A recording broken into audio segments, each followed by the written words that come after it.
طور پر جناب حضرت مولانا عبدالکریم جامعی صاحب کے شکر گزار ہیں۔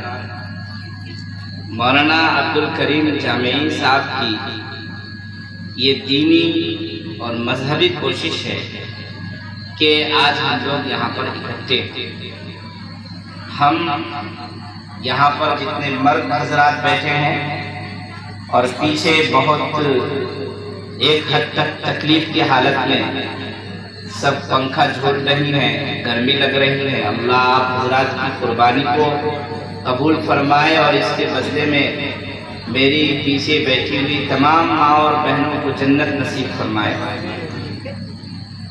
آپ سے یہ گزارش ہے کہ مولانا کے ساتھ کھڑے ہو جائیے، اور مولانا نے جو یہ ایک اصلاحی مشن شروع کر رکھا ہے، اس مشن کو پائے تکمیل تک پہنچوائیے۔ دامے درمے قدمے سخنے ان کے ساتھ کھڑے رہے۔ محترم بزرگوں اور دوستوں، ماں اور بہنوں، اس دنیا میں آنے کا سب سے بڑا جو مقصد ہے، بغیر مقصد کی دنیا تو قائم نہیں ہوئی نا۔ یہ بلب بنا ہے تو اس کے پیچھے مقصد ہے کہ یہ روشنی دے۔ یہ پنڈال سجا ہے تو اس کے پیچھے مقصد ہے کہ جلسہ ہو۔ یہ جو دنیا سجائی گئی ہے تو کیا اس کے پیچھے کوئی مقصد نہیں ہوگا؟ انما الدنیا خلقت لکم انکم خلقتم للآخرہ او للہ، کہ یہ دنیا اور دنیا کا سارا نظام اور سسٹم تمہارے لیے ہے، یعنی تمہاری خدمت کے لیے۔ یہ زمین انسانوں کی خدمت کے لیے ہے، یہ آسمان انسانوں کی خدمت کے لیے ہے، یہ سورج آپ کا اور میرا غلام ہے، آپ کی اور میری خدمت کے لیے ہے، یہ پانی اور ہوا آپ کی اور میری خدمت کے لیے ہے، یہ جتنے غلے اور میوے جات، جتنے پھل فروٹس اور دنیا میں جتنی ساری نعمتیں پائی جاتی ہیں، وہ سب کی سب میری ماں اور بہنوں آپ کی خدمت کے لیے ہے۔ محترم بزرگوں، آپ کی خدمت کے لیے ہے، میری خدمت کے لیے ہے، ہم سب کی خدمت کے لیے ہے۔ یعنی یہ تمام چیزیں ہماری خادم ہیں، اور ہم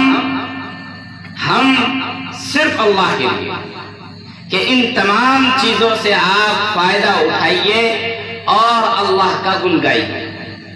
اس لیے جن کا تعلق اللہ سے صحیح ہو جاتا ہے، اللہ رب العزت ان کے مرضی کے موافق فیصلے فرماتے ہیں۔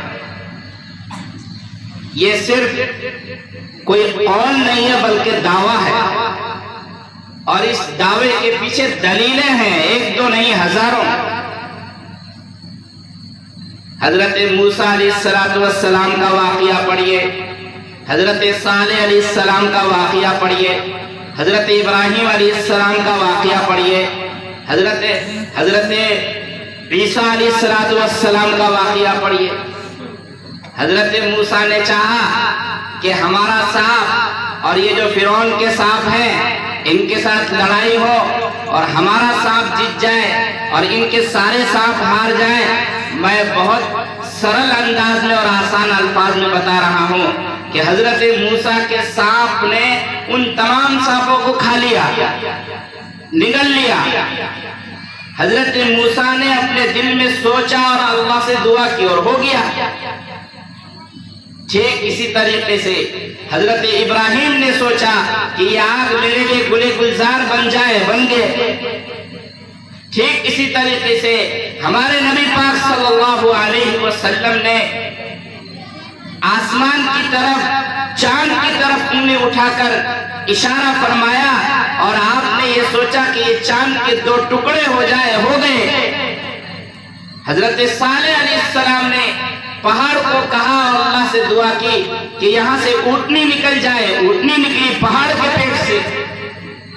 یعنی جب انسان اللہ کا ہو جاتا ہے تو انسان کے منشا کے موافق اللہ کام کرتے ہیں۔ حضرت صلاح الدین ایوبی رحمت اللہ علیہ ایک بہت بڑے سلطان اور بادشاہ گزرے ہیں۔ حضرت صلاح الدین ایوبی رحمت اللہ علیہ نے وقت کی بڑے ظالم طاقتوں کے ساتھ لڑائی لڑی ہے اور انہیں شکست دیا ہے۔ جب حضرت سلطان صلاح الدین ایوبی رحمت اللہ علیہ نے باطل طاقتوں سے بیت المقدس کو چھین لیا، جس بیت المقدس پر باطل طاقتوں کا قبضہ ہو گیا تھا، بیت المقدس فلسطین میں ایک مسجد ہے جس مسجد کی طرف سفر کر کے جانا ثواب ہے، جس مسجد کی طرف رک کر کے ہمارے اور آپ کے پیارے نبی جناب محمد الرسول اللہ صلی اللہ علیہ وسلم نے 16 مہینے تک نماز پڑھی ہے، وہ مسجد مسلمانوں کا قبلہ رہی ہے۔ محترم سامعین، وہ مسجد غیر مسلموں کے ہاتھ میں چلی گئی تھی۔ حضرت سلطان صلاح الدین ایوبی رحمت اللہ علیہ نے اس مسجد کو غیر مسلموں کے ساتھ لڑائی لڑ کے، عیسائیوں کے ساتھ لڑائی لڑ کے جب واپس لے لیا اور مسجد فتح ہو گئی اور فلسطین فتح ہو گیا، تو عیسائی دنیا میں جو عیسائی ممالک میں رہنے والے لوگ تھے ان کے مابین کافی ہلچل مچی اور انہوں نے لکھوں کی تعداد میں ایک بڑی فوج تیار کی اور جنگی بیڑوں میں سوار ہو کر کے سمندر کے راستے سے فلسطین پر واپس قبضہ کرنے کے لیے اور مسجد اقصی کو واپس حضرت سلطان صلاح الدین ایوبی کے ہاتھ سے چھین لینے کے لیے آنے کی پوری تیاری کی۔ حضرت سلطان صلاح الدین ایوبی رحمت اللہ علیہ کو اس کی خبر لگی تو آپ کالی رات میں، غور سے بات سنیے گا میری مائیں اور بہنیں خصوصاً، آپ کالی رات میں کالی چادر اوڑھ کر مسجد اقصی کے کونے میں جا کر بیٹھ گئے اور آپ نے رات بھر نمازیں پڑھی، اللہ سے دعائیں کی اور کہا اللہ سے، بار الہ میرے بس میں یہ طاقت تھی کہ یہ مسجد تیری عبادت کے لیے ان ظالموں سے چھینوں، تو میں نے چھین کر تیرے حوالے کیا ہے، اب تو سب سے بڑے طاقتور ہے، اس کا محافظ بس تو ہے۔ اسی طریقے سے دعائیں کرتے رہے اور جب صبح فجر کی نماز پڑھ کر مسجد سے باہر نکلے ہیں تو باہر ایک اللہ والے سے ملاقات ہوئی، ایک اللہ والے سے، شاید کہ وہ حضرت خضر ہو اور شاید کہ کوئی فرشتہ ہو اور شاید کہ اللہ نے کسی اپنے خاص بندے کو بھیجا ہو، اور ان سے جب ملاقات ہوئی تو اس اللہ والے نے حضرت سلطان صلاح الدین ایوبی سے کہا کہ رات کے تمہارے آنکھوں سے نکلنے والے آنسوؤں کے قطروں نے ان جنگی بیڑوں کو سمندر میں ڈبو دیا۔ محترم بزرگوں اور دوستو، آپ اپنا تعلق اللہ سے بہتر بنائیے تو آپ کا انفرادی مسئلہ بھی حل ہوگا، آپ کا اجتماعی مسئلہ بھی حل ہوگا، اور تعلق کو بہتر بنانے کے لیے بہت کچھ کرنے کی ضرورت نہیں ہے۔ تعلق کو بہتر بنانے کے لیے آج ارادہ کیجئے آپ کا تعلق اچھا ہو جائے۔ کرنا کیا ہے؟ ابھی آج یہاں پر بیٹھے بیٹھے ارادہ کیجئے کہ آج سے پہلے میرے جتنے گناہ ہوئے ہیں اس سے میں توبہ کرتا ہوں، ان تمام گناہوں پر میں شرمندہ ہوں اور آئندہ کسی بھی گناہ کو جان بوجھ کر کرنے سے میں پرہیز کروں گا اور کروں گی۔ یہ ارادہ کر لیجئے، آپ کا توبہ ہو گیا۔ اس کے بعد رزق حلال کھائیے، 5 وقت کی نماز پڑھیے، اتنا کام کر لینے والا اللہ کا ولی ہے۔